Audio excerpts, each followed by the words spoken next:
Bueno, buenas tardes a todas, a todos y a todes. A darles la bienvenida a este encuentro. Contarles que esta actividad es posible porque tuvimos el apoyo de la Comisión Académica de Posgrados de ISEF y la Comisión de Investigación Científica, la Comisión Sectorial de Investigación Científica de la UDELAR, a través del programa de movilidad e intercambio académico que nos permitió que Andrea pudiera venir a Uruguay a desarrollar un montón de actividades que estamos ya desarrollando y que vamos a seguir desarrollando, y también del diálogo que ya existe y que sigue sucediendo entre el Instituto Superior de Educación Física y la Facultad de Psicología, que, bueno, cada tanto hacemos alguna actividad de las dos facultades y coordinamos cuestiones, y bueno, creo que también es celebrar ese tejido conjunto que sigue sucediendo. Agradecer a la Facultad de Psicología por brindarnos este espacio, por ayudarnos con la difusión, y también puntualmente agradecer al grupo de investigación de estudios sociales y culturales de las prácticas corporales, la educación física y la salud, que es desde donde también surge todo esto en el marco de ISEF. Bueno, presentarles un poco a Andrea. Andrea García Santesmaces Fernández es licenciada en Sociología y Antropología Social y Cultural, es doctora en Sociología por la Universidad de Barcelona y su tesis doctoral obtuvo el Premio Extraordinario de Doctorado en 2018. Actualmente es profesora en el Departamento de Trabajo Social de la Universidad Nacional de Educación a Distancia de España y cuenta con una reconocida experiencia como investigadora, docente y activista en los cruces de los estudios de género y en los estudios de discapacidad, teniendo el cuerpo y la sexualidad como líneas de especial interés. Recientemente ha publicado el libro El cuerpo deseado, la conversación pendiente entre feminismo y anticapacitismo, en el cual se analiza la intersección entre patriarcado y capacitismo, y nos invita a dar la discusión entre sus lecturas críticas, el feminismo y el anticapacitismo en torno al género, los cuidados, la violencia, la sexualidad y la politización de la diferencia. Bueno, contarles que vamos a contar hoy con la presencia de intérpretes en lengua de señas también, y que eso también gracias al apoyo de la Facultad de Psicología, así que agradecer también esa posibilidad y poder hacer este espacio lo más accesible posible. Muchas gracias a las compañeras que llegaron entonces a colaborar en esa tarea. Bienvenida, Andrea, y te paso la palabra entonces. Perfecto, muchas gracias. No sé si cojo. Ah, vale, yo me quedo aquí. Vale. Aquí no, que no esté tan en medio.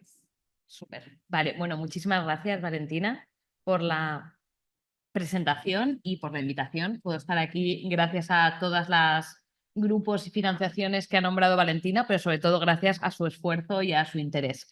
Con lo cual, encantada de estar aquí. La propuesta que tengo, bueno, este formato no invita mucho al diálogo ni a la reflexión compartida, pero sí aprovecharía que somos un grupo razonablemente manejable por si queréis como intervenir, comentar, reflexionar.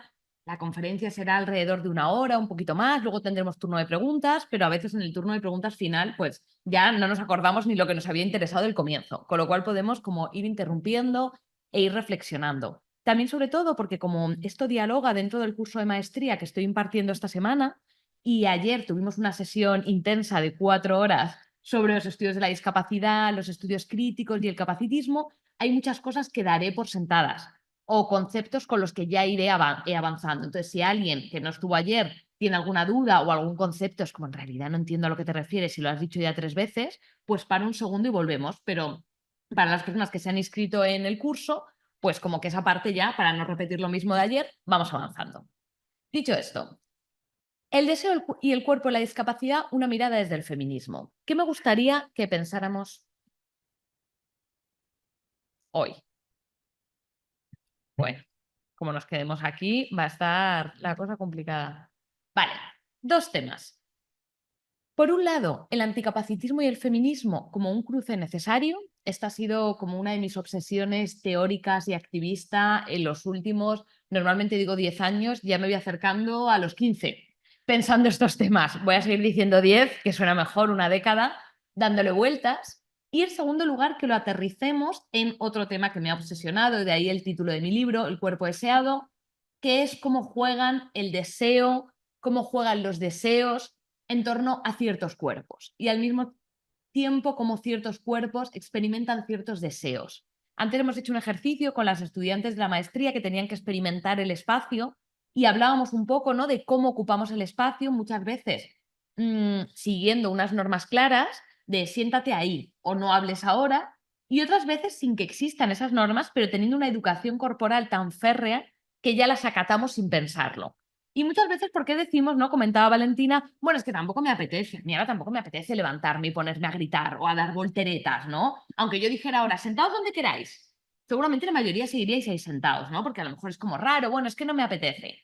Bueno, claro, es que esa apetencia, al igual que el deseo, existe unos marcos de posibilidad. El deseo, yo planteo desde mi punto de vista, no es un elemento prepolítico. No creo que sea un instinto biológico que emana del cuerpo de manera irrefrenable. Eso es como se ha leído, como se ha entendido históricamente el deseo desde una óptica también muy androcéntrica, donde partía de la idea de hay un deseo masculino que es irrefrenable, ¿no? Que es como una cosa así que emana de dentro y que hay que intentar domar y domesticar porque si no violaría a todas las mujeres, porque el deseo masculino es muy sexual y es muy y puede tornarse violento, ¿no? Por eso también hay como que hacer políticas de pues de castidad para las mujeres, de modestia para las mujeres y de control para los varones. Esa idea de pensar el deseo, creo que parte de esos marcos androcéntricos y que en realidad el deseo existe en unos marcos culturales concretos. Y es algo que iremos viendo en el cruce también con el anticapacitismo. Ahora entraré un poco en qué es esto del anticapacitismo. Ayer lo vimos en clase para quienes no nos acompañaron, pero comencemos viendo una imagen, ¿no? Una imagen, bueno, esta es de un reality show de, bueno, no sé cuáles son aquí los que se llevan en Uruguay, pero hay internacionales, por ejemplo, el de Jugando con Fuego, ¿no? No sé si lo habéis visto, este de que gente que es como adicta al sexo y no puede controlarse y entonces tiene que ir a un reality, a una isla para ver si se controla. En cualquier caso, todos estos realities de control, nunca mejor dicho, nos muestran un tipo de cuerpo muy parecido. ¿Cómo son estos cuerpos que nos muestran? Hegemónicos, perfecto. Pero ¿cómo? ¿Cómo son? ¿Qué quiere decir hegemónicos? Es el estereotipo que se busca, ¿vale? Atléticos, jóvenes, blancos. ¿Cómo? Delgados. Exacto, delgados. Menos mal, digo que estamos en este curso, porque esto normalmente si no partimos de este curso, claro, eso es muy interesante. Algo que normalmente, ¿no? La respuesta a esta pregunta vemos muy claro que son el canon, eso siempre, es el canon, el estereotipo, el modelo a seguir. Luego nos cuesta un poco más aterrizar. Entonces, bueno, el tema como, ¿no? De atléticos, la blanquitud es interesante, seguramente aparece más aquí porque esto es un contexto latinoamericano. En España hay menos discusión, entonces tardan en verlo. La blanquitud es algo que no se ve porque el privilegio es algo que no se ve, entonces no hay tanta discusión en torno a eso. Y a menos que estemos en un curso específico de discapacidad, no se plantea o no se ve que son cuerpos presumiblemente capacitados. A priori lo que estamos viendo o lo que asumimos que son cuerpos que funcionan de manera normativa. O sea, damos por hecho, por defecto, que estos hombres y estas mujeres escuchan de manera normativa, ven de manera normativa y que cuando salen de la foto se comunican, hablan, piensan de manera normativa.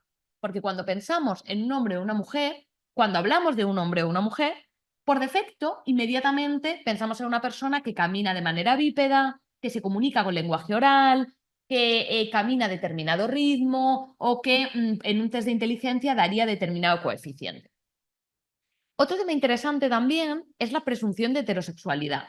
Otra cosa que aquí estamos dando por hecho es que son heterosexuales. De hecho, las chicas que se acercan entre ellas seguramente no las hayamos leído como una pareja lésbica, sino como un juego, ¿no? En esta insinuación que hay de la feminidad, ¿no? Toda feminidad normativa o feminidad que busca sexualizarse tiene esta cosa así como de conteneo gatuno, ¿no? Parece que las mujeres tenemos como incorporada de fábrica una cosa así como de gatas, como si os dais cuenta, ¿no? Como el tipo de gesto así como torcido, mientras que ellos tienen como, están como anclados al cuerpo, ¿no? Con los dos pies en el suelo, ellas están como torcidas todo el rato, una cosa como curiosa.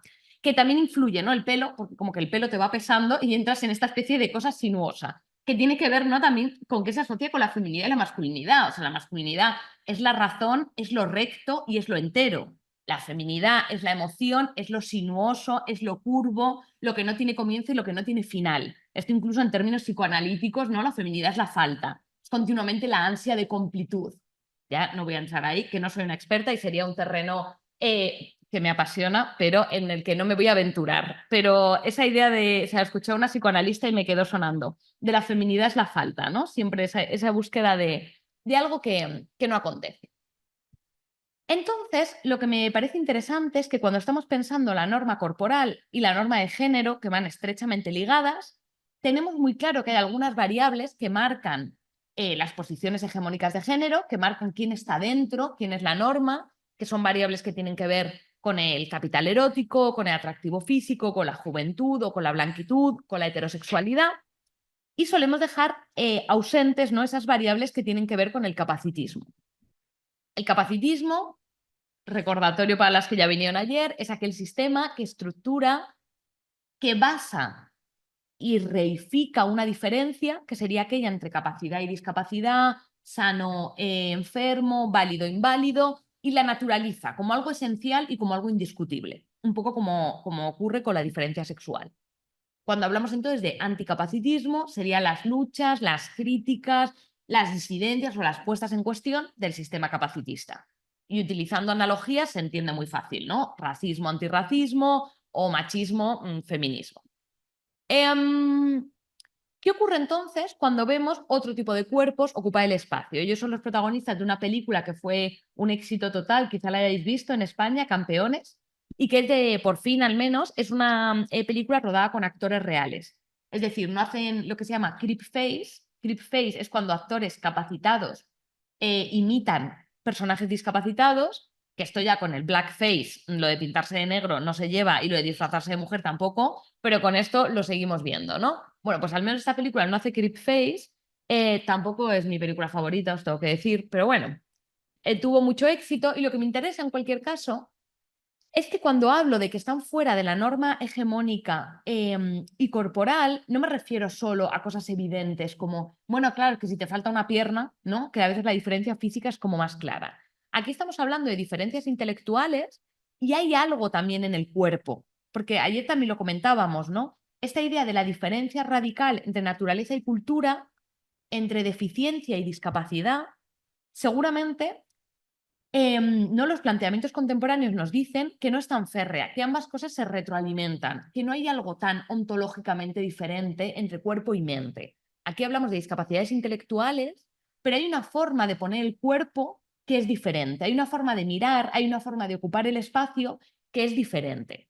Y eso es lo que a mí me ha interesado durante mi investigación doctoral. Ahora os voy a contar un poco qué hice en la tesis, porque para mí la pregunta era si el género es performance y es performatividad, ¿no? Explica Judith Butler, si hay una reiteración de actos que son los que ponen en marcha el género, ¿cómo repetir esos actos cuando tu cuerpo funciona de manera diferente? Esto aterrizándolo, pues, como veíamos ayer, no veíamos ayer, veremos. El caso, por ejemplo, de una modelo con síndrome de Down, ¿no? De hasta qué punto es o no es la feminidad hegemónica. Y lo que sí veíamos era el caso, por ejemplo, hablamos de un político español que va en silla de ruedas, que pesa 40 kilos y necesita apoyo para todos.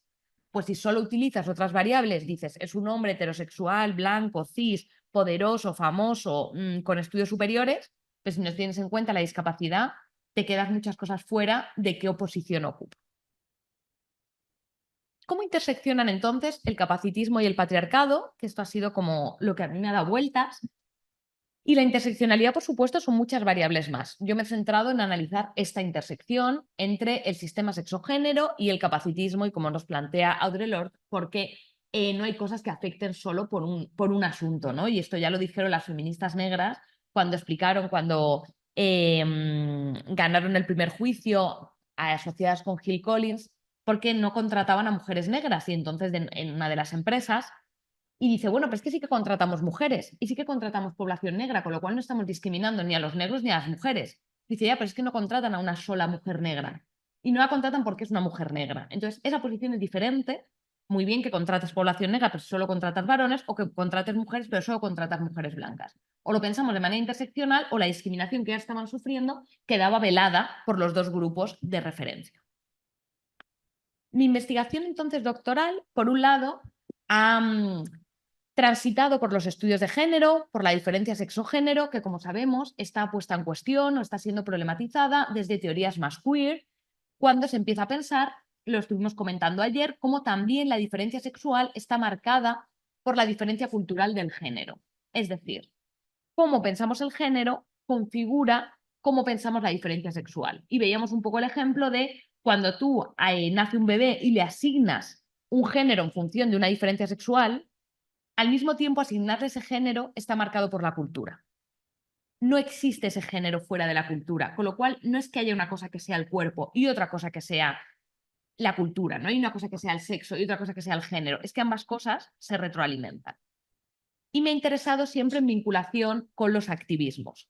De la misma manera, me he ido vinculando, he ido investigando en los estudios de la discapacidad y la diferenciación que hacen entre impairment y disability, en castellano, impedimento o deficiencia y discapacidad, y vinculada también al activismo del movimiento de vida independiente. Lo veíamos ayer, Nada sobre nosotros sin nosotros, el movimiento que surge en los años 70, coetáneo a otros movimientos sociales, y sus aproximaciones más críticas, como ha sido en el contexto español el Foro de Vida Independiente y Libertad con el término diversidad funcional o las teorías CRIP. En la intersección de estos elementos se encuentran ámbitos de reflexión académicos como son los estudios feministas de la discapacidad o las teorías queer CRIP, y un poco mi pregunta de investigación era cómo se construye el género y la discapacidad en personas con diversidad funcional y sus posibilidades de subversión. Claro, aquí hay dos elementos importantes.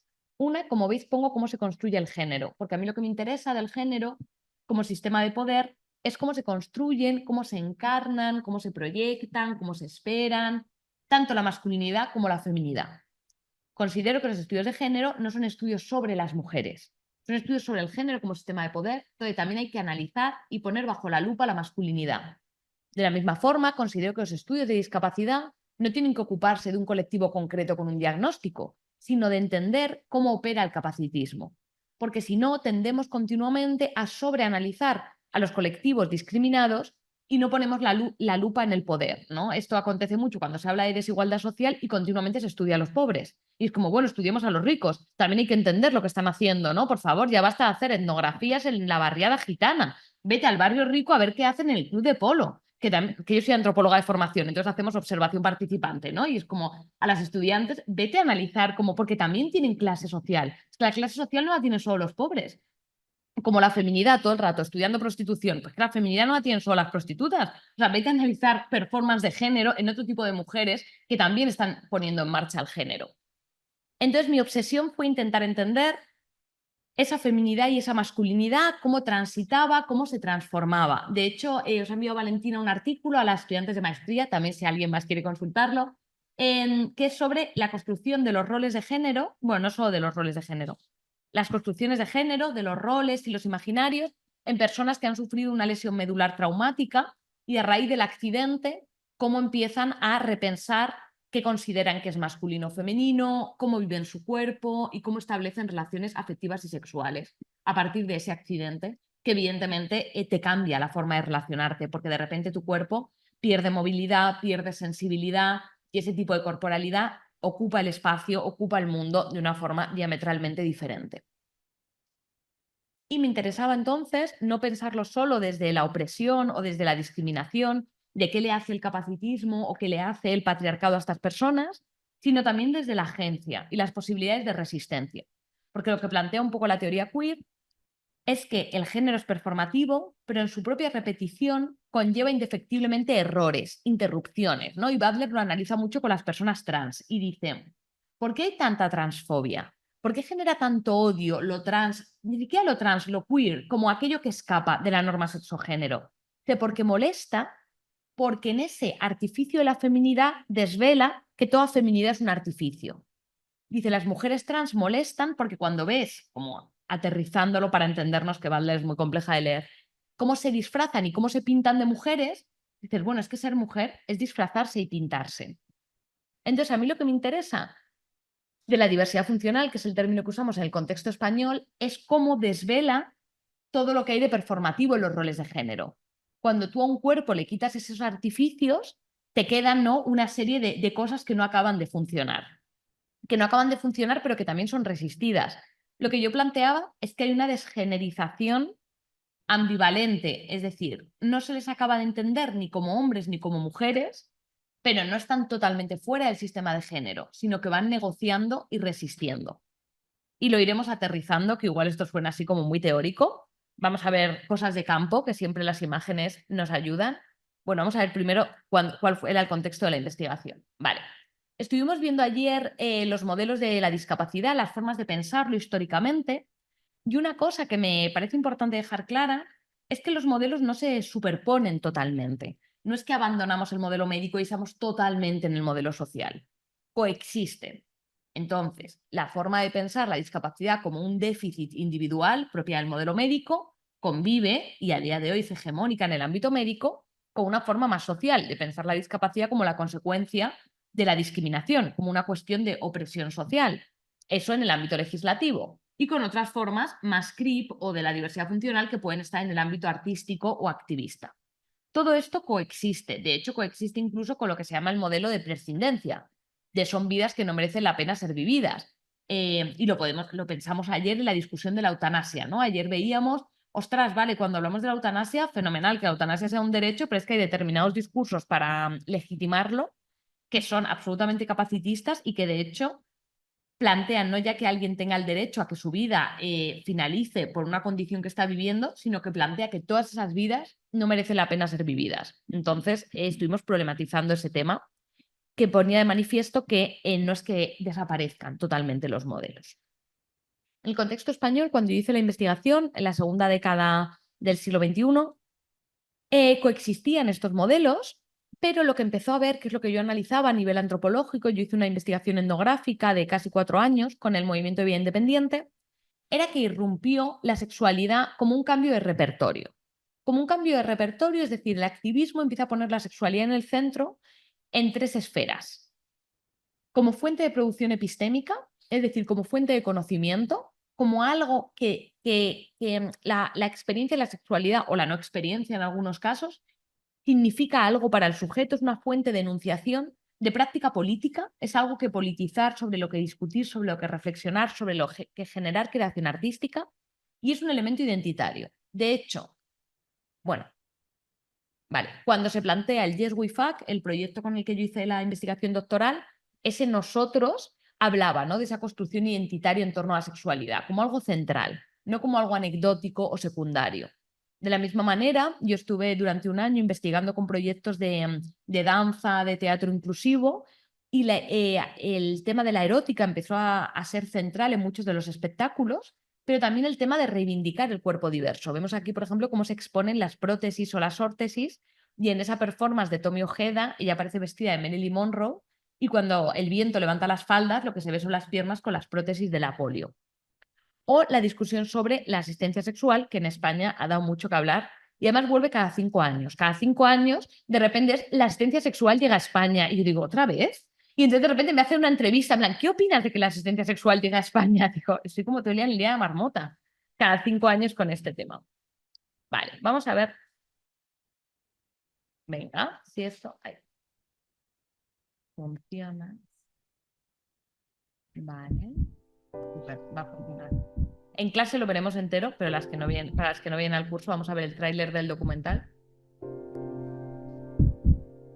Bueno, para mí el sexo es una de las bases más importantes o uno de los cimientos de la persona humana, ¿no?, de cualquier persona.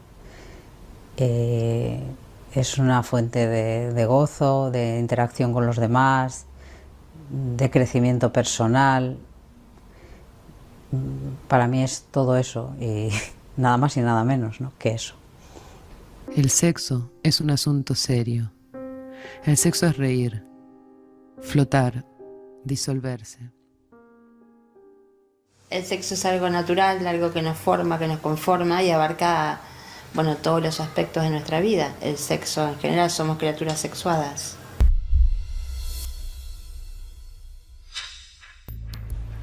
En mi primera vez, así que te pido que tengan cuidado. Tranquilo, que tendré cuidado contigo. Como sé que es tu primera vez en el BDSM, ¿no? Es la primera vez. Pues para mí también es la primera vez con una persona con diversidad funcional. Que yo también estoy nerviosa, ¿eh?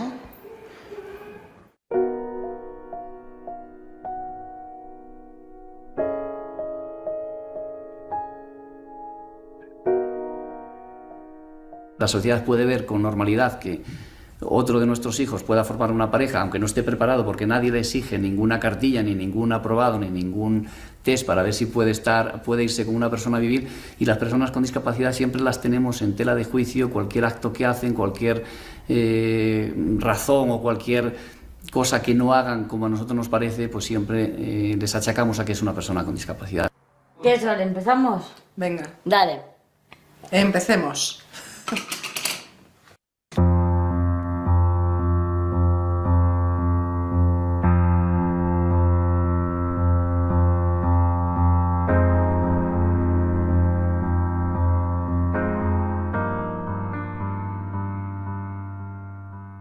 Bueno, el documental ya se puede ver online gratuitamente, así que os invito a verlo con amigas y poder comentarlo. Y yo espero ver esto.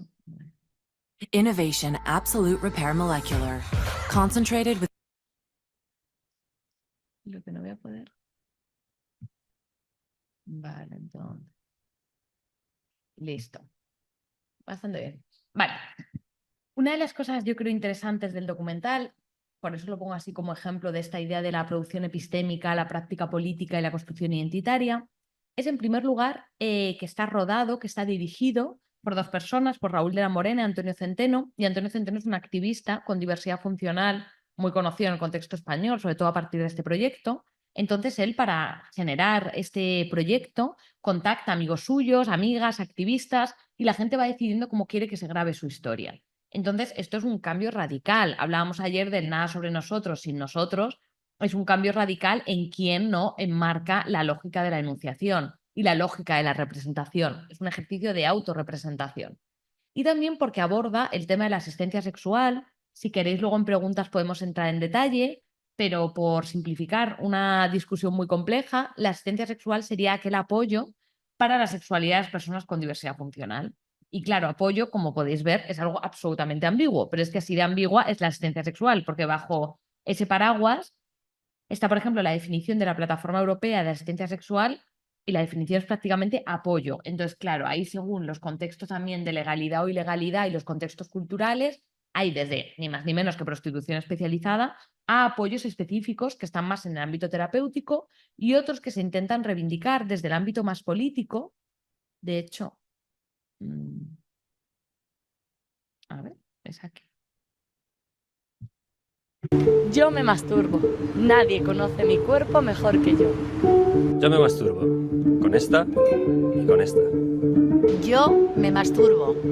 Yo soy la dueña de mis orgasmos. Yo me masturbo. Es otra forma de quererme y de cuidarme.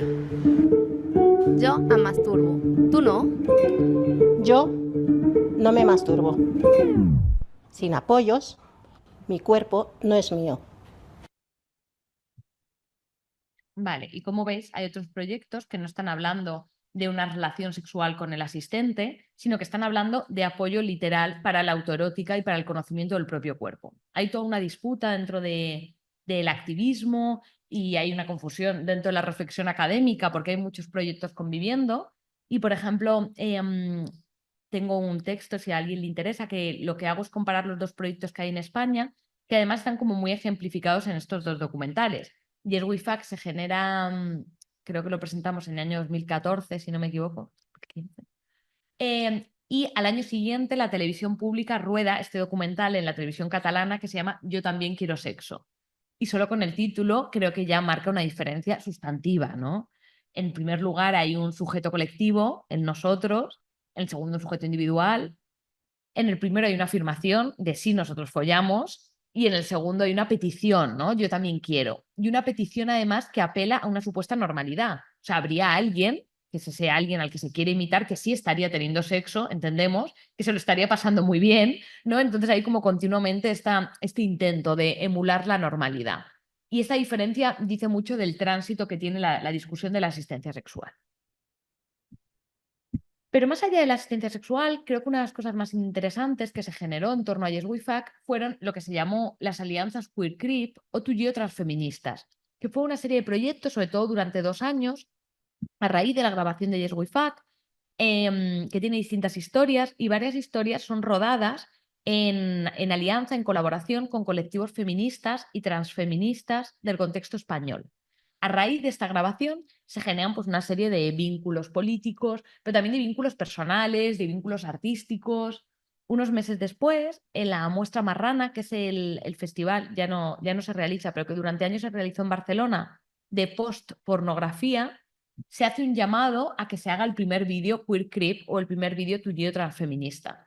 Y se graba un vídeo que gana el festival, que es este de aquí, que se llama Nexos, un poco también en la línea que planteaba antes Valentina de lo humano y lo no humano, que creo que es muy interesante porque juegan con el tema cyborg, ¿no? De la silla de ruedas, del perro de asistencia. El perro de asistencia está totalmente metido en la grabación, entonces están ahí como en su película, ¿no? Nunca mejor dicho. Y a raíz de esto se graba en Barcelona, después en Madrid graban el corto Habitación también de posporno, donde hay varios activistas trans, una activista con diversidad funcional, y van jugando, ¿no? con la idea de la erótica, con lo que subyace a la asistencia personal, a las órdenes, a los cuidados, a las relaciones de poder, a quién manda a quién, van como jugando, ¿no? Con esas tensiones y erotizando estas tensiones. Se producen proyectos artísticos, esto es del proyecto Nobody, este es Xavi Dua Castilla, o esto es Para vivir y otras ficciones, pero también se empiezan a hacer manifestaciones conjuntas, ¿no? Y se empieza a hablar de por qué no se habla, por ejemplo, de orgullo diverso. En vez de hacer orgullo LGTB por un lado y diversidad funcional por otro, plantea el orgullo diverso y se hacen unas marchas en Madrid y Barcelona, donde, por ejemplo, llevan aquí el cartel por bellas alianzas mutantes. Porque una de las cosas que empezamos a discutir fue que había que pasar de la alianza a la confianza, que veíamos muy clara la alianza teórica, pero que había que empezar a ponerle cuerpo y emoción a los encuentros. Y entonces se generaron unos encuentros que se llama Picnic Mutantes, de ahí lo de bellas alianzas mutantes, de encuentro donde después de ahí luego surgieron también, pues evidentemente, amistades, romances y otro tipo de encuentros encarnados que siempre dan más diversión a la alianza. Hubo un proyecto Pornotopedia, que era para juguetes sexuales adaptados, juguetes sexuales desde otras corporalidades, y esto es el libro de transfeminismos que ya incluía, esto es del año 2012, si no me equivoco, un capítulo en un libro que a priori era de feminismo sobre el tema de diversidad funcional y queer creep, que fue como pionero en su momento. 3 elementos entonces importantes que yo he analizado en mi tesis doctoral en torno a estas alianzas. Yo lo que hice, volvamos un momento a las alianzas, es estar haciendo observación participante vinculada al proyecto Yes We Fuck, pero también fui haciendo entrevistas, hice 30 entrevistas, 15 con activistas del mundo de la diversidad funcional y 15 con activistas del mundo feminista, transfeminista, y siguiendo también la discusión en redes sociales. Yo iba a las redes sociales de Yes We Fuck y siguiendo también lo que se iba generando a nivel de análisis de productos culturales, porque una cosa que a mí me encanta es analizar las películas, los documentales, los vídeos, los anuncios, entonces ver cómo la gente se representa, se autorrepresenta, qué diferencias cuando alguien cuenta su propia historia o la cuenta otra persona, qué nos dice, ¿no? Yo no he estudiado cine, no tengo como suficientes herramientas a nivel fílmico, pero al menos entender mínimamente cómo funciona la imagen, cómo funciona el plano, cómo funciona la sexualización de la escena o no. Es algo que a mí me ha interesado enormemente. Entonces, un poco en este campo interdisciplinar entre los estudios culturales, la antropología, los estudios de la discapacidad y los estudios feministas, contaros, ¿no? Como compartir 3 ideas que me parecían importantes para ubicar la discusión del cuerpo y el deseo, y de ahí entonces pasaremos a aterrizar la segunda parte de la charla. En primer lugar, el tema de la sexualidad. ¿Por qué hablar de sexualidad? ¿Por qué la sexualidad cuando hay problemas más acuciantes o más urgentes?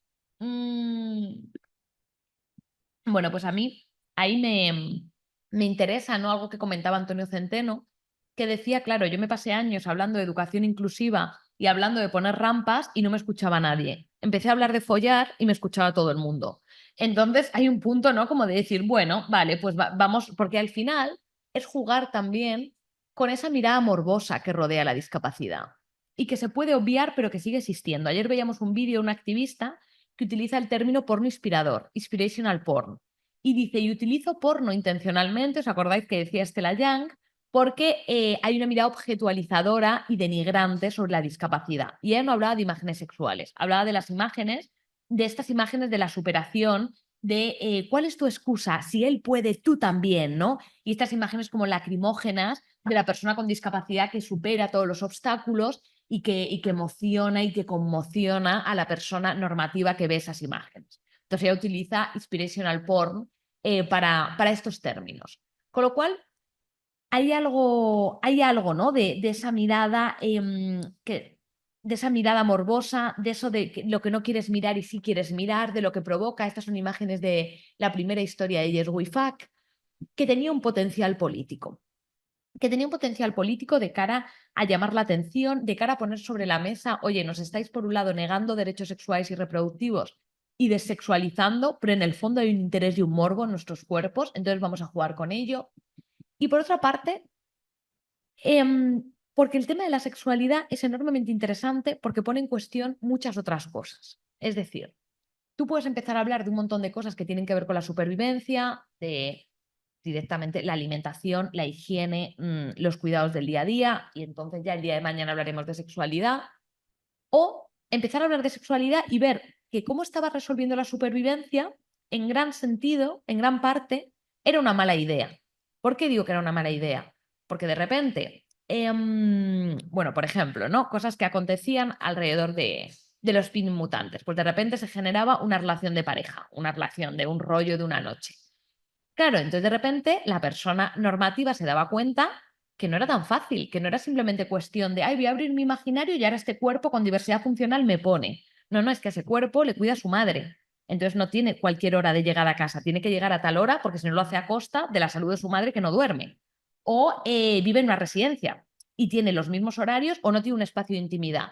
Entonces de repente algo, pero le pasaba también a las propias personas con diversidad funcional que tenían acuerdos de cuidados que ya estaban habituados y no ponían en cuestión, tipo, va, ya me va bien, mi madre, me llevo bien con ella, o el piso este con apoyos no está mal, y de repente cuando se ponía la sexualidad en el centro era como, no, no, es que esto está muy mal. Es que en realidad, ¿cómo es esto de que yo tenga estos horarios tan rígidos? ¿Cómo es esto de que cualquiera pueda entrar en mi habitación? ¿Cómo es esto, no? De que de repente, pues lo hablábamos con una amiga, que le regalamos un vibrador, ¿no? Y decía, es que no sé dónde ponerlo para que no lo vean mis padres. Y yo le decía, pero ¿cómo que lo vean tus padres? ¿Por qué lo van a ver tus padres? Pues mételo en un cajón y úsalo cuando estés tú sola en el cuarto. Y como, no, bueno, es que como ellos recogen y limpian, pues siempre entran en cualquier momento. Y es como, claro, pues entonces a lo mejor tienen que llamar a tu puerta porque tienes 25 años y no pueden abrir todos tus cajones sin preguntar. Pero hay como ese tipo de prácticas, ¿no? Que se generan en la familia que de repente no ha habido como ese momento, ¿no? Del adolescente que cierra la puerta o que echa el pestillo, ¿no? Hay un momento de separación entre la niñez y la adolescencia en que empieza a haber una cosa de la privacidad del cuerpo. Tú en la niñez expones el cuerpo todo el tiempo, tus padres te tocan el cuerpo, te cambian, te miran, entra la abuela, no sé qué, la prima, y hay un momento en que te empieza a dar vergüenza y en que empiezas a rechazar, ¿no? Y también te educan para que aprendas esos límites corporales. Algo que acontece en la discapacidad es que eso se les niega sistemáticamente. Es como, no, no, encima que te estamos atendiendo, no te quejes ahora si el baño no cierra porque me tiene que ayudar tu padre que así pone la toalla, o estás en el entorno residencial y te cambian, ¿no? Yo, por ejemplo, la última investigación que hice, y esto era unos pisos de vida independiente, se llaman así, que son pisos para facilitar la vida independiente, y hay unos asistentes que ayudan en tareas puntuales. Entonces una de las chicas llamó, son gente que tiene bastante autonomía porque si no, no puedes estar en pisos de vida independiente, necesitan como apoyos puntuales. Pues necesitaba apoyo para quitarse la compresa con la menstruación. Y llegó un chico y entonces ella dijo, oye, yo prefiero una mujer. Le dijeron, no, no, todos somos profesionales, es igual, no puedes elegir una mujer. Y es como, claro, aquí hay una tensión porque tú cómo puedes educar en mi cuerpo es mío, entiendo, ¿no? El respeto a los límites corporales, la prevención de violencia, si al mismo tiempo le estás educando a esas personas en que no hay esos límites, en que da igual que sea un hombre o una mujer, lo público o lo privado. Con lo cual, hablar de sexualidad tenía la potencia de poner en cuestión la estructura de cuidados, de poner en cuestión cuestiones de intimidad y de poner en cuestión cuestiones de límites, ¿no? De límites corporales. Pero también algo importante, que era hablar de placer. Porque si os dais cuenta, la discusión normalmente en torno a discapacidad siempre es una discusión muy en el plano de lo gris, ¿no? Muy en el plano de todo lo que falta, todo lo que no se ha conseguido, como todo lo que hay que hacer por estas personas. Todo lo que si los recursos, que si la accesibilidad, y hay muy poco de lo que estas personas pueden hacer por el resto. Entonces a mí algo que me interesó mucho con el ámbito de la sexualidad era empezar a pensarlo no solo como qué podemos hacer para asegurar los derechos sexuales y reproductivos, para ampliar el imaginario, para que tengan posibilidades de acceder a relaciones afectivas, a relaciones sexuales, sino qué puede hacer la diversidad funcional por la sexualidad colectiva. Decían las activistas posporno, no es lo que el posporno puede hacer por la diversidad funcional, sino lo que la diversidad funcional puede hacer por el posporno. Es decir, cuando empiezas a pensar cómo acontece la sexualidad en esos cuerpos, de repente te plantea desafíos que pueden ser enriquecimientos. De repente es como, ostras, es que a lo mejor creep time, ¿no? Unos tiempos como más pausados en la sexualidad, o en el caso de la sexualidad masculina, no darle tanta centralidad a la erección y a la eyaculación, porque muchas veces no hay, es que esto se puede pensar como una tragedia o se puede pensar como algo interesante, o se puede pensar como incluso un potencial, ¿no? A mí esto me interesa mucho de cara a relaciones heterosexuales. ¿Cómo es una relación heterosexual en que el órgano masculino no es el centro? ¿Esto es una tragedia o esto es una oportunidad? Porque es que a lo mejor lo que ocurre es que los órganos femeninos están en el centro, ¿no? Algo que yo veía en las entrevistas al comienzo, cuando yo entrevistaba a los chicos con lesión medular, me decían, yo al comienzo pensaba, no voy a volver a follar en mi vida, esto se ha acabado, ya está, ¿no? Pero luego me eché una novia, tuve una pareja y me di cuenta que sí era capaz de dar placer. Y me di cuenta tal. Y yo al comienzo pensaba, bueno, esto es como el típico discurso masculino de, no, yo también puedo, sí, tú no sabes lo que yo soy, ta. Pero luego hablando también con ellas y teniendo experiencias cercanas, me di cuenta que había una posibilidad de reformular, en este caso concreto, la heterosexualidad, pero la sexualidad de manera más amplia, donde de repente otras prácticas sexuales que no tenían que ver con el coito, sino tenían que ver, por ejemplo, con el cunilingus, eran mucho más centrales, donde había un cambio en la negociación de quién da placer o qué cuerpo es protagonista. Y desde eso, a poner en valor la sensorialidad en otras áreas del cuerpo, desgenitalizar el cuerpo o cambiar los ritmos, ¿no? Muchas veces la sexualidad es muy estresante, o sea, es muy coreográfica. Tiene una cosa como que tienen que ser cuerpos súper activos, rápidos, que hacen esto y que hacen lo otro, y el día que te duele el cuello ya estás como que no, y es como, bueno, pues igual, ¿no? Esta idea continuamente como del orgasmo como fin último y la subida y la bajada, pues nos enseñan como otras formas de vivir la sexualidad. Entonces ahí como esa posibilidad de no verlo desde la carencia, sino verlo desde la potencia, del creeping sexuality, de pensar una sexualidad creep, una sexualidad en términos igual que lo queer ha aportado mucho a la sexualidad en general, de repensar los roles de género, repensar lo masculino y lo femenino, cómo se puede repensar desde ahí. De manera más amplia, con el tema del cuerpo, es interesante también pensar dónde están los límites, o si es que hay límites, a la hora de pensar la discapacidad como una potencia. Vamos a ver algunas artistas que han jugado con el cuerpo disca, como es Lisa Bufano, que tras un accidente en que perdió las piernas, empezó a mostrarse a sí misma como una mujer araña, ¿no? Y ella juega con esta cosa de lo animal y lo arácnido.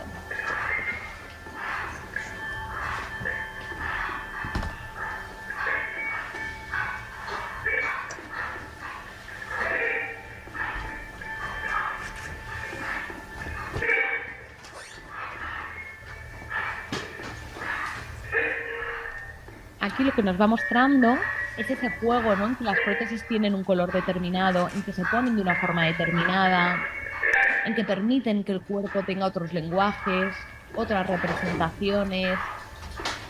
Pensemos que la prótesis históricamente ha servido para camuflar, para esconder, para generar passing de normalidad, para que no se notara que faltaba algo. Y de repente es la prótesis como potencia.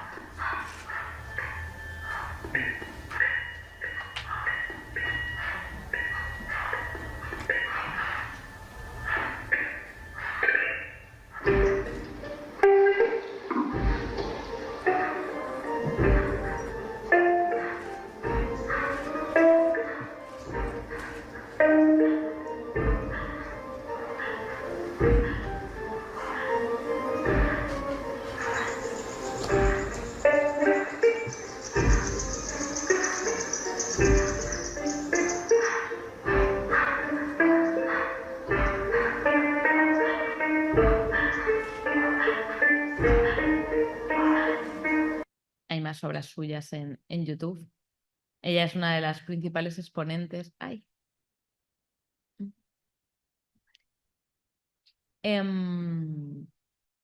Aquí entonces la importancia, comentábamos antes la diferencia entre la deficiencia y la discapacidad.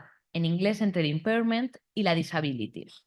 Algo, no sé si recordáis, como en la discusión de Butler hay un momento en que ella dice bodies that matter, ¿no? Después de que el primer libro tenga toda esta discusión de si está olvidando el cuerpo, está negando el cuerpo, hace un segundo libro que es Cuerpos que importan, Bodies That Matters, donde dice que claro que existe el cuerpo, ¿no? Y que hay una materialidad del cuerpo. ¿Y qué pasa con ese volver a esa materialidad? Aquí lo que están planteando entonces los artistas, ¿os acordáis que ayer veíamos la discusión con el modelo social del olvido del cuerpo, de vale, muy bien poner el énfasis en las barreras, pero ¿qué pasa con mi diferencia corporal?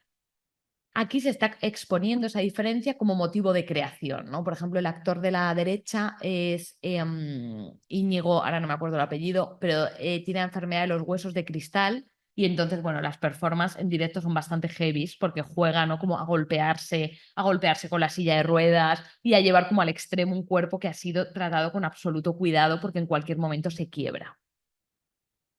Y por último, pensar, ¿no? Esa reivindicación de la diferencia incluso en términos de orgullo. Veíamos entonces pasar del déficit a la potencia y cómo se ha utilizado, por eso se habla de lo crip, que crip se podría traducir como tullido, y es una reapropiación de la injuria que cursa con la desestabilización de las dicotomías de normatividad corporal y la utilización del humor y la utilización del desafío, ¿no? De la ruptura. Por ejemplo, me gusta mucho cuando se hackearon estas portadas de Time o Playboy y se dice con Oriol, Oriol es sexy, Oriol is trendy, está de moda, Creep Yourself, sex symbol.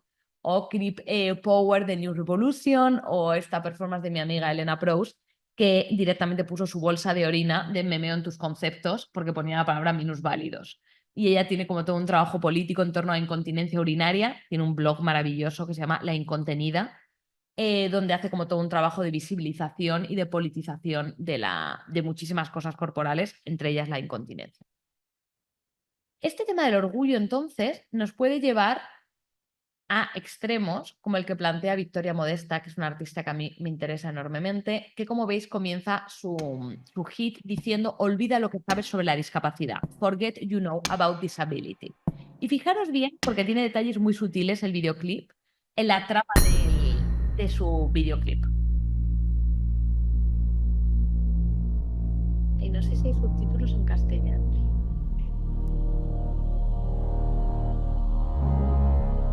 No, solo hay en inglés.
I'm progressive, not aggressive.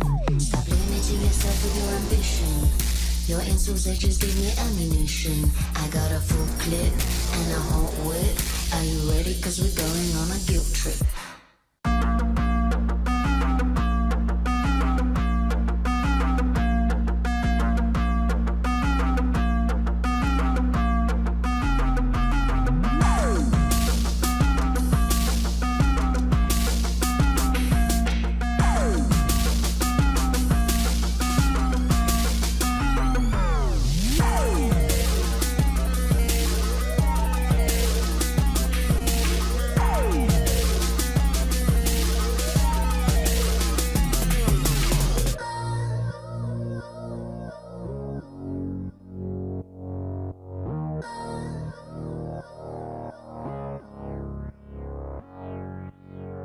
Assemble me, piece by piece, strip away the incomplete, the model of the future. Colliding minds is just a start, feel the sparks we're building up. It's the vertigo of freedom.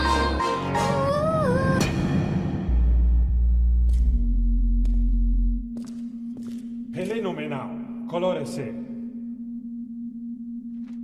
Malsactoro uicire. Stakpavan Kobraznik. Uice! Asta sac, Victoria!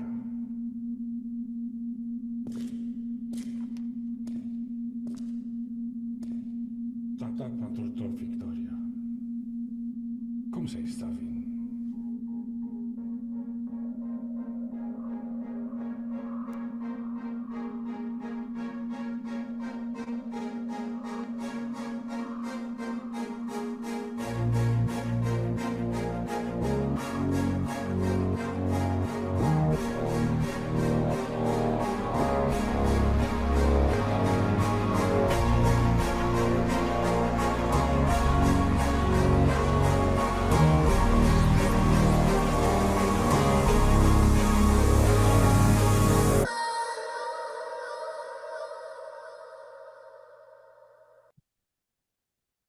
¿Qué nos cuenta el videoclip? ¿Cuál es la trama un poco? ¿Qué nos intenta contar? Yo es que me lo he visto tantas veces que me lo sé de memoria, pero no sé si así a primera vista se queda tan clara la historia.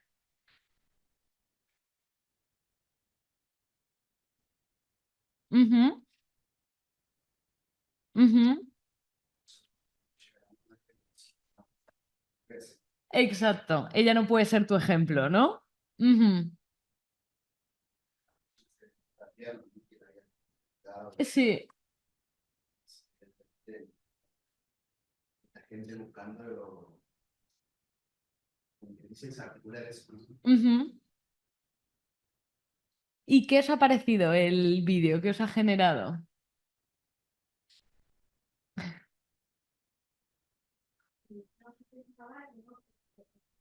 Ajá.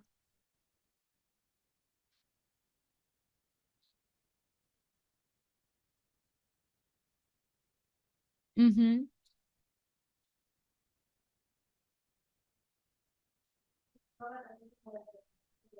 Claro. Ujú.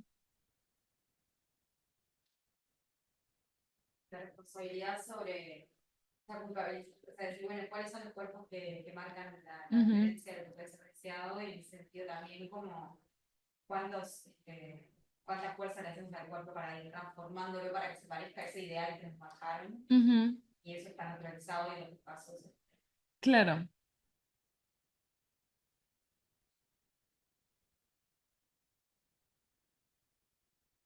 Ujú. Ajá. Sí. Ujú.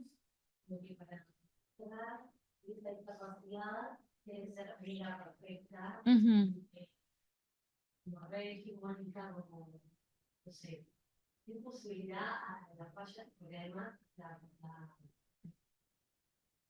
La parte de la pierna, esa era probada, digamos, no era una persona común y corriente que Ujú.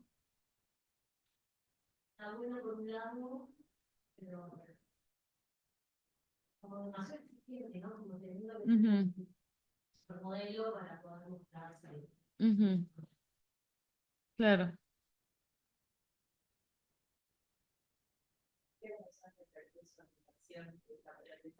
Sí,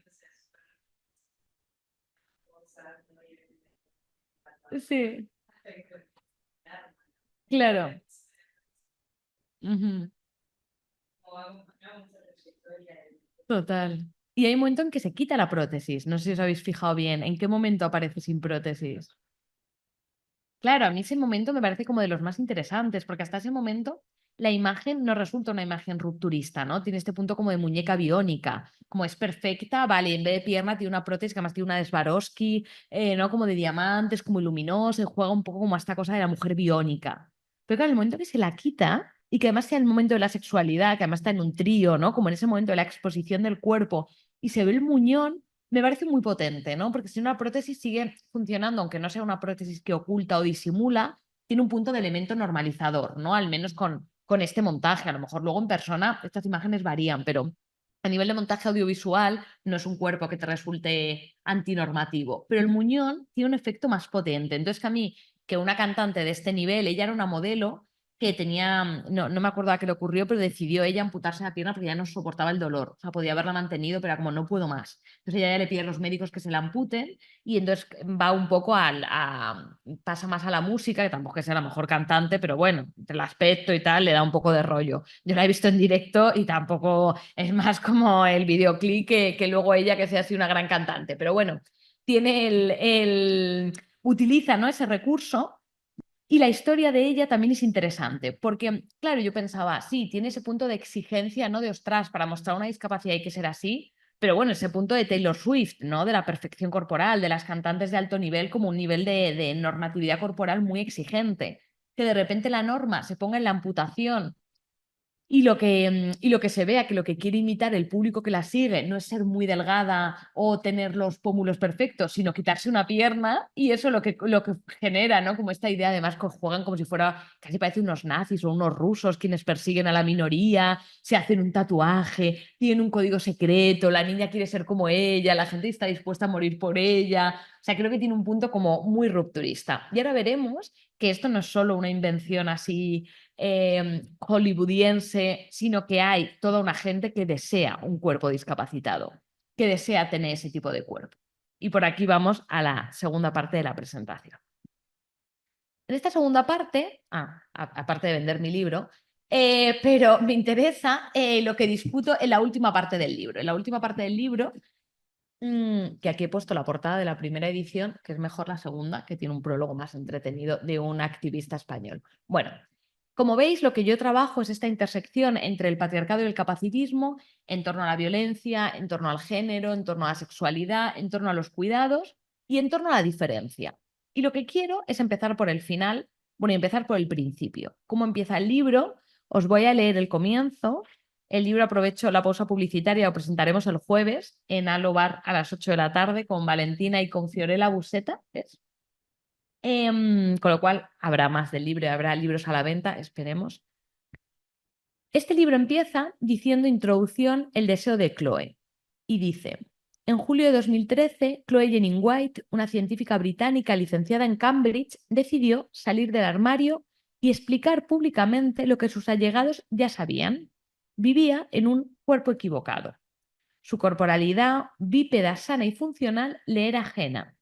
Sentía que sus piernas no le pertenecían, ya que su verdadero cuerpo era uno parapléjico, en el que sus extremidades inferiores no tuvieran sensibilidad ni movilidad. Desde la infancia, Chloe se provocó accidentes, a la espera de lograr seccionarse la médula espinal y convertirse en paralítica. Como no lo consiguió, solicitaba ayuda médica para transformar su cuerpo sin tener que poner en riesgo su vida. A la espera de la intervención, para la que ya había encontrado un cirujano, pero cuya tarifa aún no podía asumir, utilizaba silla de ruedas a diario para vivir acorde con su autoimagen corporal de lesionada medular. Quería compartir públicamente su experiencia para luchar contra el estigma que rodea su condición y plantear su tránsito como equiparable al de la transexualidad. De ahí que se autodenomine transable, transcapacitada. El deseo de Chloe es ininteligible hoy en día. Produce incredulidad y desagrado, cuando no directamente espanto, más aún cuando explica que no es la única que lo experimenta como una necesidad perentoria e inevitable. Desde un punto de vista médico, se considera que estas peticiones son fruto de un trastorno. Estamos aquí en la Facultad de Psicología. Vamos a hablar del DSM-5, ya no sé ni en cuál estamos, que es el Body Identity and Integrity Disorder, que hace que personas sanas se identifiquen como discapacitadas, generalmente amputadas. El término habitual por el que se las conoce es wannabe, quiero ser, wannabe. Aunque de manera minoritaria hay quienes, como Chloe, politizan su demanda y se denominan transable. Los medios de comunicación, así como la industria cultural, contribuyen a la patologización retratándoles como mentalmente perturbados y un peligro para sí mismos. Al fin y al cabo, ¿cómo va a desear alguien aniquilar una parte sana y funcional de su anatomía? Hay otras películas, como la película Armless, sin un brazo, que retratan esto. Sin embargo, otros deseos de cambio corporal y modificación estética radical no reciben el mismo estigma. En las sociedades contemporáneas, el cuerpo, más aún el femenino o feminizado, es sometido a un riguroso escrutinio y una tasación que deriva en continuas intervenciones estéticas y quirúrgicas. Así pues, ¿qué tiene de espeluznante el deseo de Chloe Jennings White de modificar su cuerpo? Hay intervenciones similares. El nivel de violencia que personas como ella quieren someter a sus cuerpos no dista tanto del que conllevan otras cirugías socialmente aceptadas, médicamente avaladas y públicamente subvencionadas, porque están destinadas a reintegrar a la persona a la normalidad. Pensemos, normalidad funcional, por ejemplo, estiramiento de huesos en menores con acondroplasia, con enanismo. Normalidad estética, cirugías de reconstrucción mamaria después de un cáncer. O normalidad de género, cirugías de reasignación sexual, como una vaginoplastia o una faloplastia. La modificación radical del cuerpo, incluso la amputación de sus partes, en pro de la mejora de la autoimagen y o la adecuación a la identidad, está a la orden del día. ¿Dónde reside, pues, el horror del deseo transable? No es en la amputación en sí, sino en el tipo de cuerpo deseado. Planteo esto porque también otros elementos que tienen que ver con el acercamiento desde el deseo son absolutamente patologizados. En el caso de Armless, se plantea este deseo en conexión con un deseo más. There's obviously something wrong here, and I want you to know you can tell me. So, why don't we start with why are you here?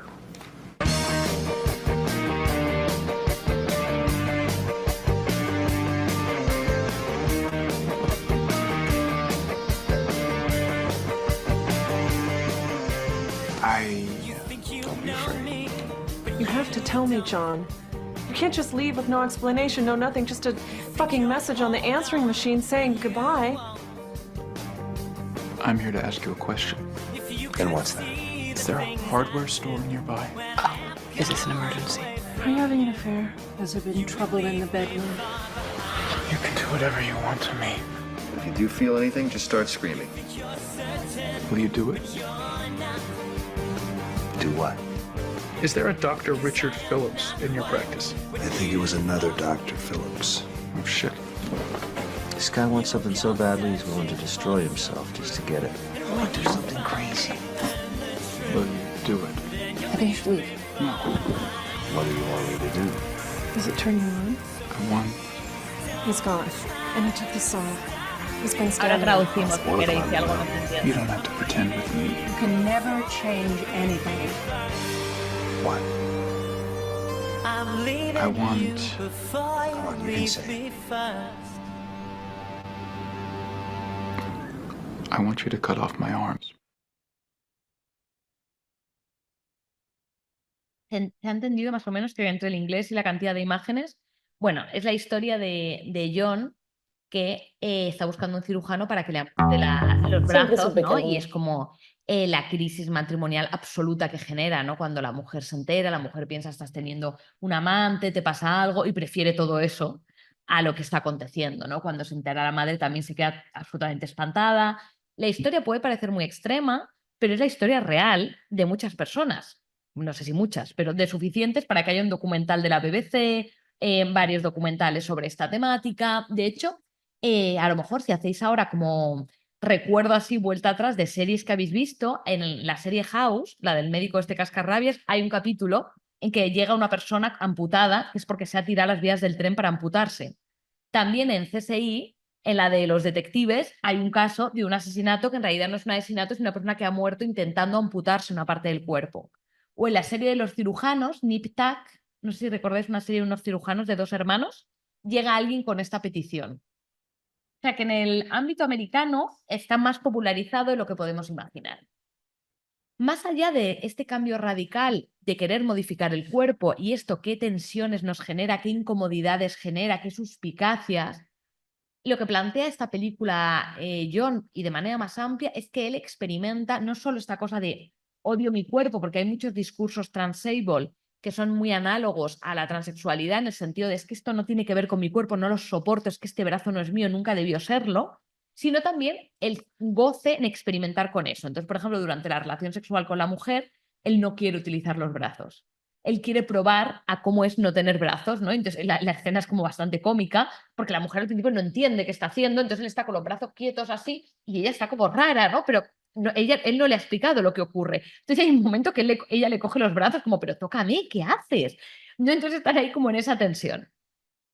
Esta experimentación, más allá ahora de que opinemos de un cambio radical tan brutal, ¿no? Como provocarse una lesión medular o una amputación, es que la propia experimentación está muy castigada. Vimos el otro día una película con Valentina que era Simón y la montaña, absolutamente recomendable, de un chico un adolescente que se hace pasar por un chico con discapacidad intelectual.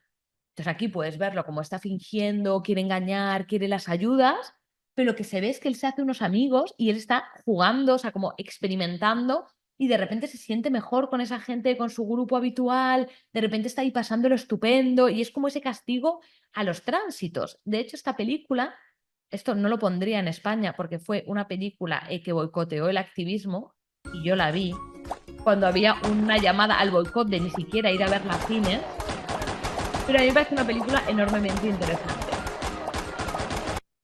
Alguien, por el amor de Dios, me quiere decir qué está pasando aquí. Trabaja de minusválido y se enrolla con su jefa. Tienes un currículum impresionante. Muchas gracias. El caso es que necesitamos a alguien con otro perfil. No como otro perfil. ¡Claro! Este es el perfil que está buscando. No será fácil. Tendrás que fingir una minusválida. No puedes estar hablando en serio. A ver, por ejemplo, ceguera. Pues no. Sordera. Tampoco. ¿Figura? Dime. ¿Tú qué tienes? Parálisis cerebral. Suena bien. Yo no voy a ser un viejo. ¡Hazlo tú! Mi hermano discapacitado. Tú, acuérdate del cuponero. Mano encogida, pie para adentro y bamboleo. Ni de coño. Que los tullidos están de moda y encima desgraban. Bienvenido al departamento de robótica asistencial. ¿Me permites un segundito? ¿Lo ha visto usted? Se me ha cruzado como una bala. Se ha quedado usted destartalado. Señor, eso es de la parálisis cerebral. Ah, qué tontito. A ver, rampita en el salón y el tabique. A tomar por culo. Que esta tierra va a destrozar la casa de papá y mamá. ¿Estás contento? ¡Ay, Pepe, que nos han robado! ¿Y dónde están mis molduras? ¿Y mi gotelé? No os estaréis drogando, ¿no? No, padre, no. Bueno, ¿qué quieres que te diga? Pues no sé. ¿Cómo coño salir de esta? Joder, que no soy discapacitado. Javi, pero qué cosas dices, hombre. ¿Terapia de inmersión? Tú no te preocupes, Mari Carmen. Aquí entre todos le echamos una manita. Bueno, yo le echaré lo que pueda. Te has liado con tu jefa, sí, así encogidito. Nunca conocí a nadie igual. ¿Y yo? Si me toca, te pago la operación. Pues como no sean las de fimosis. ¿Por qué creéis que generó tanta incomodidad la película? Que solo con el tráiler y el título fue llamado al boicot en redes sociales y hubo toda una campaña en contra.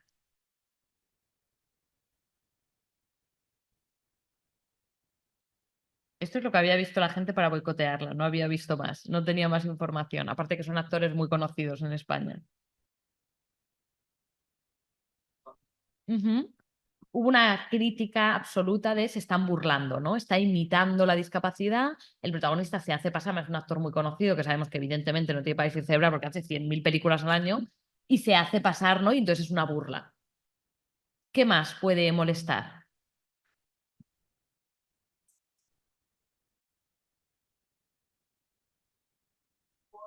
Exacto.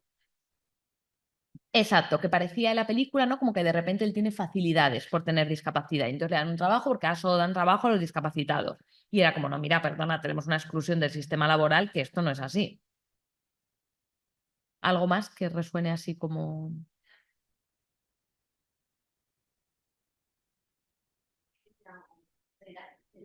Esa relación tal vez, no sé, afectiva por el carácter, no por el deseo como otra persona, sino por... Puede ser que por ahí genere transforma el modelo organizativo. Total. Bueno, yo de hecho me entrevistaron para un podcast antes de que saliera la película, que era un podcast sobre análisis audiovisual. Me preguntaron qué opinaba. Yo dije, esto es terrible, esta película es horrible, ¿cómo pueden haber hecho esto? Y además con este título. Bueno, a tope yo con el boicot. Pero luego fui a verla, porque el verano es muy largo, yo veraneo con mis padres, aquello no había nada que hacer. Fui a ver la película. Ostras, es que esta película me pareció muy interesante. No se lo he dicho a nadie. Tengo unas notas escritas que no me he atrevido a publicar porque supuestamente no se podía ver porque estábamos en el momento del boicot. Pero claro, la película va de que este chico, voy a hacer spoiler aquí a tope, que aquí no, esto no va a llegar a Uruguay, esta película tan fácilmente. Dani Rovira, que es el actor, ¿vale? Es un ingeniero friki que vive con los padres y todo su dinero está, bueno, todo el dinero de los padres, de hecho, es en que él construye un robot que se llama Robotito. Entonces lleva años encerrado en la casa ahí, sin amigos, sin pareja, sin nada, haciendo el robot. Por fin es el día en que toda la inversión familiar, él muestra a Robotito en público, lo expone, Robotito es una maravilla. Y entonces él es un robot para trabajar en hoteles, como medio camarero, medio asistente. Y entonces un miembro del público le dice, mire, soy el director de la mayor cadena hotelera, ¿puedo probarlo a ver si funciona, Robotito? Y dice, sí, sí, claro, pruébelo. Bueno, Robotito, ven y trae no sé qué. Y entonces Robotito va y hace ¡pam! Y se choca. Porque de repente baja la cámara y este señor va en silla de ruedas. Y le dice, pues este robot es una mierda, porque si no me atiende a mí es que no sirve para nada. Y entonces le hacen el boicot y la familia se arruina. Y él tiene que buscar trabajo urgentemente. Claro, a mí ya esa escena, o sea, un mundo donde un robot que no sea para todo el mundo sea sacado del mercado, me parece ya brillante. O sea, es como, de repente, porque además le responde el protagonista, bueno, a ver, vale, sí, no va a servir para gente con discapacidad, pero eso es una minoría. Y entonces le dice el otro, yo soy director de una cadena hotelera que o es para todo el mundo o es para nadie. Su robot nunca va a estar en el mercado, ¿no? Entonces de repente entramos como una especie de mundo paralelo en que eso es central, en que no es permitible, o sea, no es pensable que esto acontezca. Él se queda sin trabajo, tiene que buscar trabajo y al hermano se le ocurre esto de, pues hazte pasar por persona con parálisis cerebral. Claro, él se hace pasar por conseguir el trabajo, pero ahí liga con la chica esta guapísima que de repente tiene un hermano, entonces está muy sensibilizada y le encanta. Y entonces le meten en un piso con apoyos y se hace unos amigos, sale de fiesta porque hay una discoteca que se llama como Súbele la rampa, que era como yo quiero ir a esa discoteca porque se lo están pasando de como todos genial ahí, bailando, una fiesta padre, se enrolla con la chica, luego sale con la chica, resulta que el autobús no es accesible, entonces él para el autobús. Empieza una manifestación a las 3 de la mañana, va todo el mundo a apoyarle, consiguen salir en las noticias, al día siguiente se cambia la flota de autobuses, todos los autobuses son accesibles. Digo, bueno, pero si es que esto es el mundo ideal, o sea, es que están retratando un mundo donde hay un momento que le dice el hermano, bueno, vale, pero a ver, tendrás que dejar de mentir, no vas a hacerte pasar por discapacitado toda la vida. Y él dice, pues ya veré. Como, pero si es que estoy mejor. Claro, para mí lo interesante de esta discusión es donde están los límites de lo deseable. No se puede jugar, no se puede ni siquiera no experimentar con eso. Y si no se puede, ¿por qué? Lo hablábamos, creo, ayer en algún momento, ¿no? Era como esta idea de un hombre cuando se viste de mujer está ridiculizándose a sí mismo o a las mujeres. pero porque ser mujer es una cosa ridícula, porque llevar vestido es una cosa ridícula per se, ¿no? Esos tránsitos, cuando han sido castigados, tienen que ver con que hay una categoría que se considera abyecta. Yo, de hecho, me acuerdo cuando le trajeron la silla de ruedas a mi abuela, que yo me senté para probarla y me dijo, levanta, levanta. Casi como una cosa contaminante, ¿no? De no te sientes ahí. Como algo que no se puede, o sea, que solo se puede aceptar desde la resignación, desde la tragedia, desde el horror, desde si te toca porque no hay otra. Pero algo con lo que no se puede jugar mínimamente. Y esto afecta no solo a la encarnación, sino también con el tema del deseo sexual. La tercera pata del deseo sería, bueno, estoy con el inglés hoy, espero que se entienda mínimamente. Es que están en inglés. Vale, bueno, el anterior se entendió más o menos la peli, ¿no? Esto va de una... Si queréis, vamos viendo las imágenes y voy haciendo un poco de...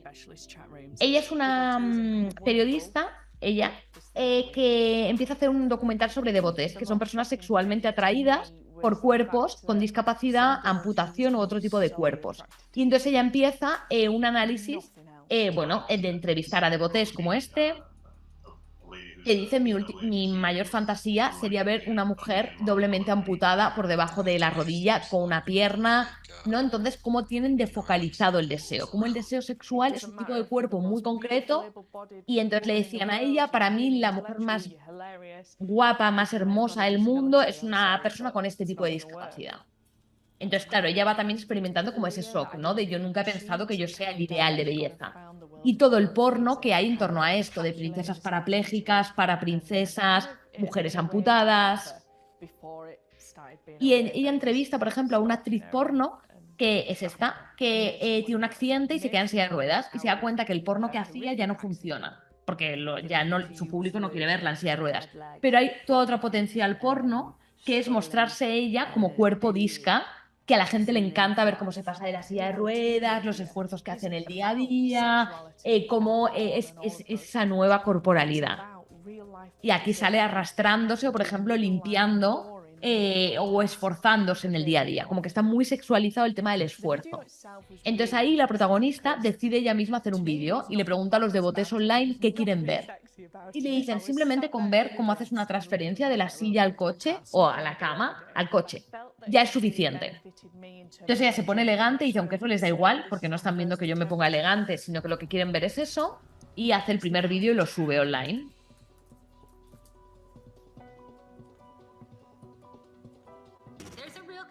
Y tiene cientos de comentarios, no sé si eso lo van a mostrar ahora. También entrevista a mujeres discas que están muy asustadas por esta cosa de boté, porque los devotes también hay una comunidad online que se pasan información personal, fotos sin permiso, imágenes íntimas, las persiguen, hay como todo un rollo de stalker, de tíos que se obsesionan o pasan información de que hay una amputada y la persiguen por la calle o la graban. Entonces hay organizaciones de mujeres con discapacidad como previniéndose de esto.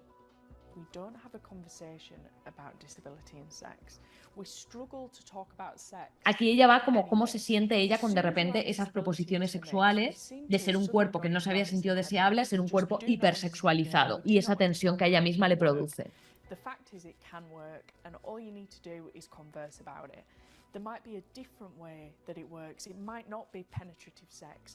Bueno, aquí está hablando de otras formas de la sexualidad y la discapacidad, de lo que ella ha ido aprendiendo y experimentando, qué hacer con...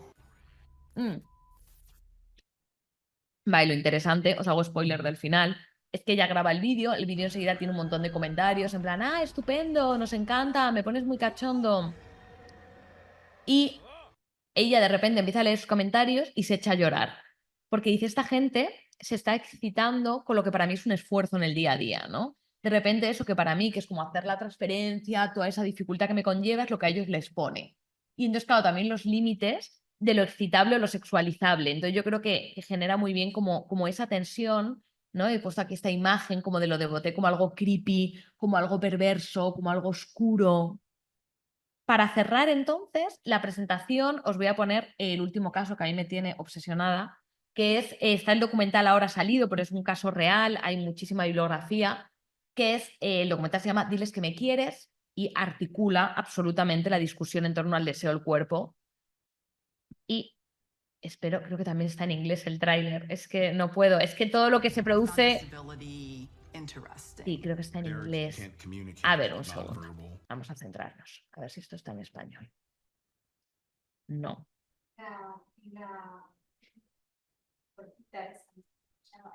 ¿Ahí sí? No. En principio te aparecen ahí. No. Vale. Bueno, vemos el tráiler que son 40 segundos y luego hago la traducción, pero para no hacer spoiler para la gente que lo puede seguir. Veis las imágenes y ahora os cuento la historia. Hay un segundo. Perdón. Bueno, por ahora dicho, encontraba la discapacidad interesante. Derek can't communicate nonverbal with cerebral palsy. When I met Derek, I sat in the class with him and provided communication support. Facilitators were doing this, thinking they were giving people the ability to be able to communicate. She looked at Derek and said, "Do you want me to tell you?" She said, yes, we have made love. And he said, I dreamed about this. She was having conversations with herself. Anna is a pathological liar and narcissist. I'm not guilty of a crime. Vale, ¿se ha entendido? ¿Quién nos puede contar un poco? Estamos en ¿Cuál es la cuarta charla del ciclo de charlas Sentido. Ay. ¿De qué va un poco el documental? ¿Qué tensión hay aquí en esta historia?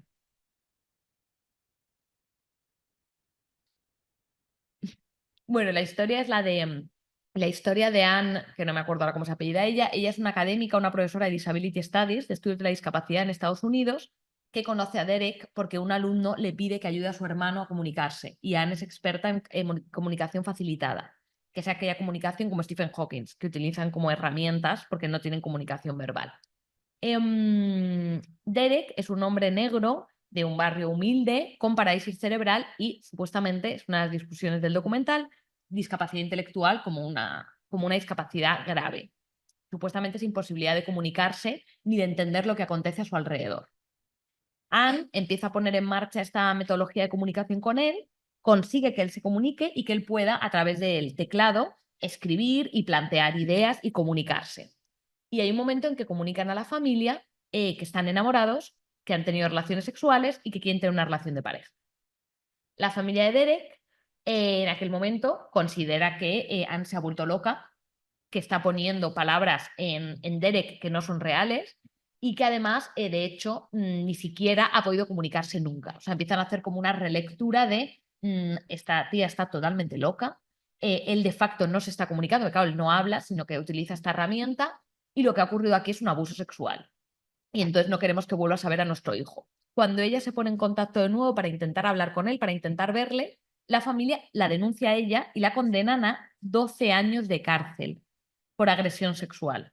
Porque consideran que hubo, que las relaciones sexuales que acontecieron no es que fueran o no consentidas, es que no pudieron ser consentidas, porque Derek no tiene la posibilidad de consentir. Con lo cual, como no tiene la posibilidad de consentir, lo que ocurrió fue necesariamente una agresión sexual. Entonces, todas esas relaciones, ella en un momento dado explica, antes de saber que la iban a meter en la cárcel, o sea, que la iban a denunciar, que han tenido 2 veces sexo con penetración y otra vez como besos y otras prácticas, y entonces va a juicio, es condenada, finalmente recurre y después de 2 años de cárcel sale, que es cuando se graba el documental.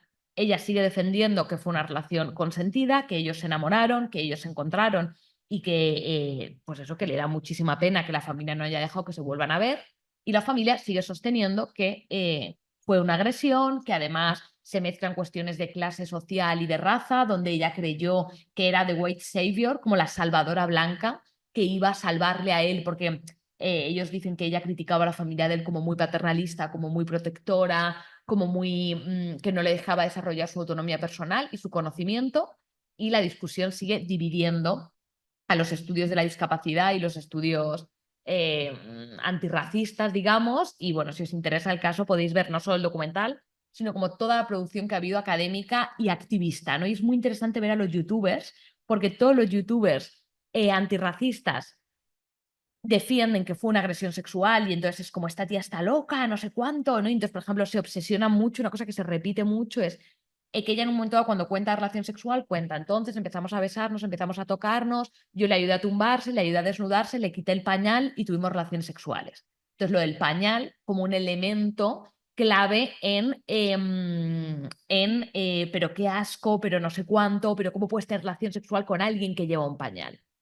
A mí lo que me parece interesante del caso, no podemos saber si hubo o no violencia, y si la hubo, evidentemente tiene que haber una condena, pero lo que me parece en cómo se representa es que lo que se está condenando no es solo la violencia, es que lo que se está condenando es el deseo.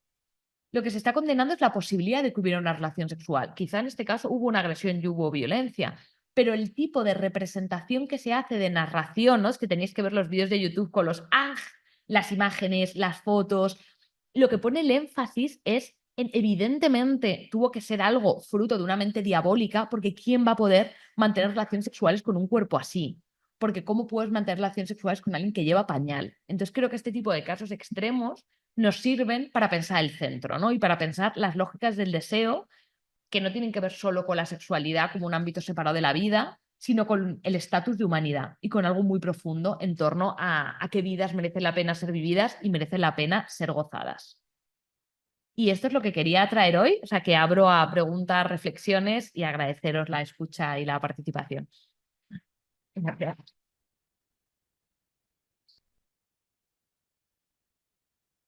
Tenemos aún 15 minutillos para acabar en hora para preguntas, reflexiones.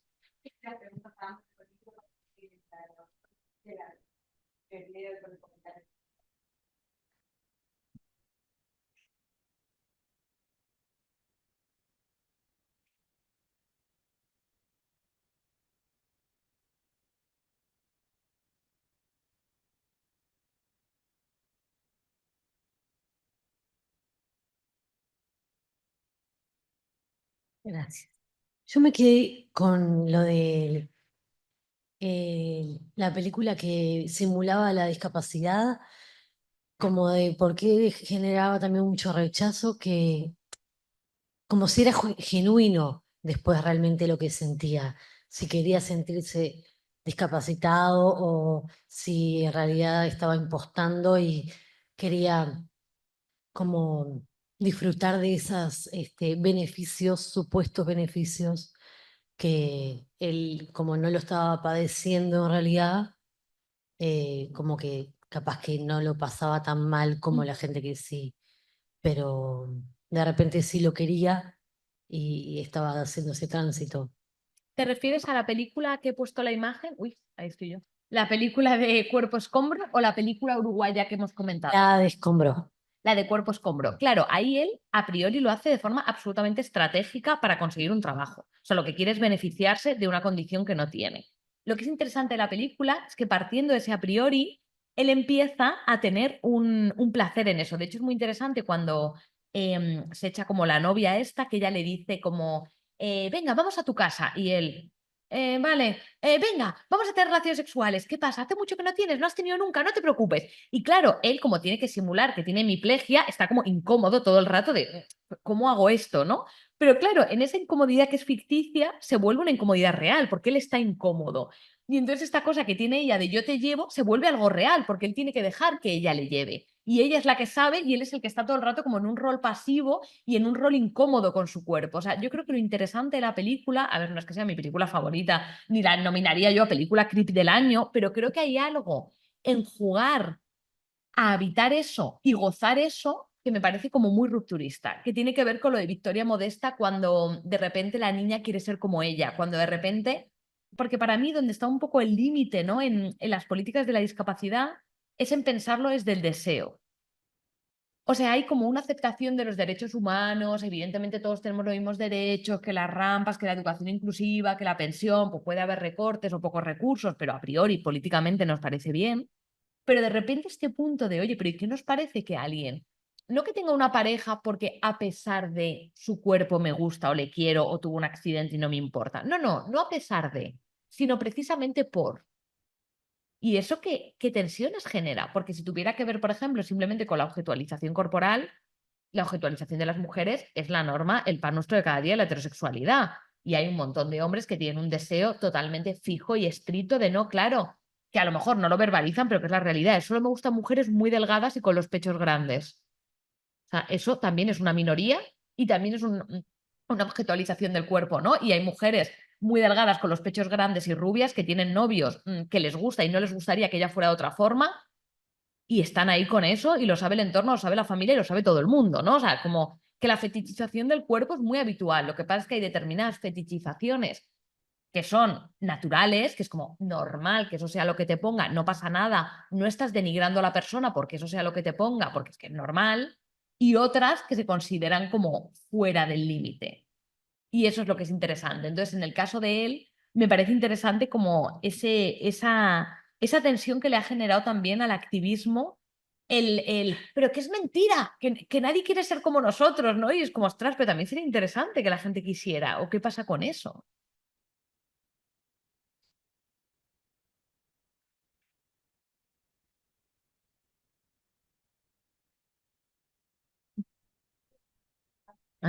Que me vuelvo.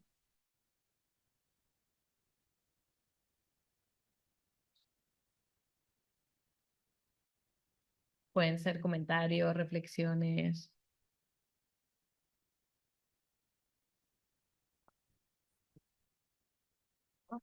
Bueno, más que nada agradecerles por esto, porque realmente es como que todo nos rompe la cabeza y más que nada llevarnos cosas para pensar, también como repensando nuestras prácticas, ya sea profesionales, familiares, nada, hacer estos ejercicios me parece que es lo más rescatable, más allá de que de pronto uno de la teoría pueda aportar o no aportar o discutirlo, nada, llevarse todos estos ejercicios para buscarle nada, otra vuelta y me quedaba pensando un poco en ayer cuando se habló de lo de no juzgar, partir de como de esa premisa, me parece que es lo que hace posible estos ejercicios. Así que bueno, muchas gracias.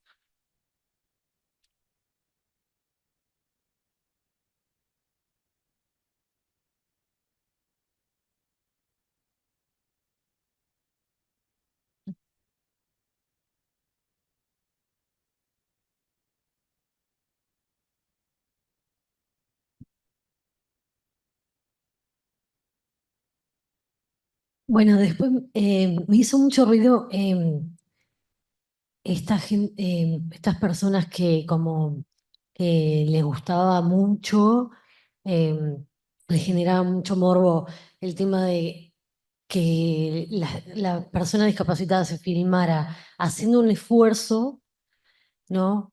No sé, me parece como perverso, como...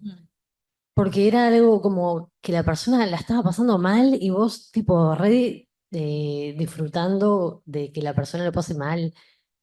Me pareció como desde un lado perverso, ¿no? Desde el disfrute y que te pueda gustar una persona con una discapacidad o algo de eso. Como algo muy turbio, como, hay que vigilar a esta persona, sentía yo. No, claro, Sí. y ves los vídeos y son perturbadores, dices, madre mía, pero en realidad es tan diferente al porno habitual donde las mujeres sufren. No, Claro, por supuesto. es que Sí, pensamos, sí. el que ve ese porno está perturbado y el que la mujer, esperemos que finja, porque otras veces seguramente no finge lo que está actuando la actriz porno es dolor y es que se le saltan las lágrimas y es demasiado dolor y no puede más. O sea, es como, a mí lo que me parece interesante de esto, ¿no? Es como continuamente hacer como este juego entre patriarcado y capacitismo, porque veo estos vídeos y pienso, madre mía, como hay que estar de perturbado para lo que te guste, porque es que hay vídeos de personas arrastrándose por las escaleras porque no pueden caminar y que te masturbes con esto, ¿no? O sea, como con una persona sufriendo y haciendo un esfuerzo físico, es que luego pienso en los vídeos de doble penetración, gangbang, de la mujer sufriendo, llorando, con el cuerpo absolutamente ya que no sabe ni dónde lo tiene, penetrado, estirado, explotado. Y estos son vídeos mainstream que consumen la mayor parte de varones. Y dices, ostras, ¿no? ¿Qué hay en común ahí? Sí, después también el asco, ¿no? De lo del pañal, que era como, ay, desear a una persona discapacitada, el asco, parecía que saltaba así como imposible, ¿no? No sé. Totalmente, ¿no? Que ahí también, claro, hay ese punto, como pasa en todas las minorías, ¿eh? Pero de los cuerpos discas aceptables e inaceptables. Y ayer hablábamos de lo del cuerpo desacreditado y desacreditable. Y os acordáis que hablábamos de la falta de control de esfínteres, como lo que le pone la posición de desacreditable. Porque claro, que te ponga Victoria Modesta, ¿no? Con ese cuerpo y esa perfección, con la prótesis biónica, pues bueno, puede entrar como en el marco del capitalismo y la diversidad de también la actriz gorda, pero que es guapísima y es como perfecta, pero de más tamaño, o la que es muy negra, o la que tiene la pigmentación esta y una modelo que tiene como la piel rara, ¿no?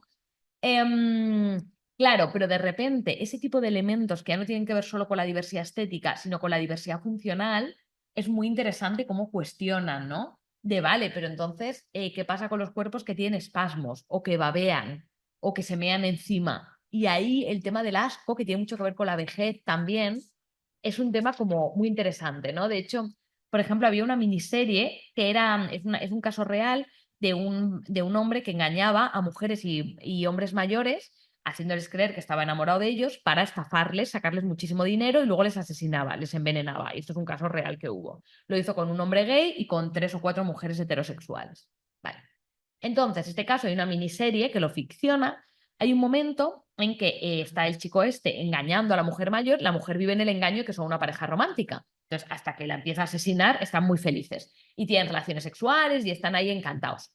Luego, cuando ya se destapa el tema policial, le enseñan las imágenes a la sobrina, porque no tiene hijos, la mujer mayor. Claro, las imágenes que enseñan son imágenes de una relación sexual en aquel momento consentida y placentera, donde la señora está encantada y donde el chico está fingiendo que también está por la labor. Las imágenes no te las enseñan al espectador, solo enseñan que las está visualizando. Y entonces la sobrina se queda conmocionada, se le llena los ojos de lágrimas y se va a vomitar. Y dices, pero vamos a ver. Claro, lo que te está produciendo este rechazo es el engaño que sufrió tu tía, porque tú lo que estás viendo no es el engaño, o es simplemente ver a tu tía en actitud sexual, que es un poco la discusión de antes, de se está juzgando solo si hubo agresión o se está juzgando la propia idea de que eso fuera sexualizable. Y pasa, ¿no? Como con la diferencia de edad, con la diferencia funcional, como con cosas fuera del registro.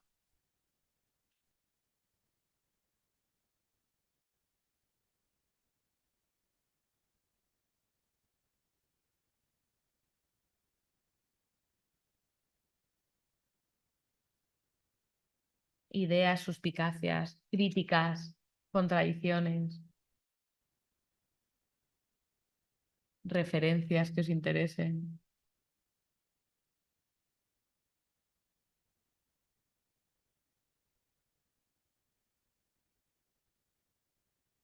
Pues Bueno, cerramos entonces si no hay más preguntas, así que muchas gracias, Andrea, y gracias a todas por haber venido.